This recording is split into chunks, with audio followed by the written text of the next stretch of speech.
You're watching How Leap. Let's learn how to see your Facebook video watch history.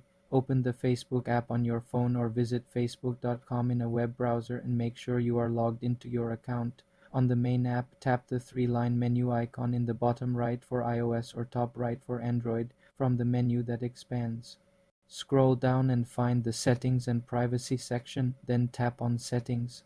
Now within the Settings menu, scroll down to the Permissions section and select Activity Log. The activity log is a complete history of your actions on Facebook. At the top of the activity log, tap the category filter that says Filter by Activity Type from the list of activity types. Scroll and select videos you've watched.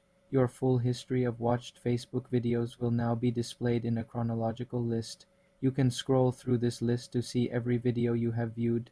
To remove a specific video from this history, tap the three dots next to that entry and select Delete. To clear your entire video watch history, you can tap the Clear Video Watch History option near the top of the list. For more simple computer tutorials, subscribe to the channel.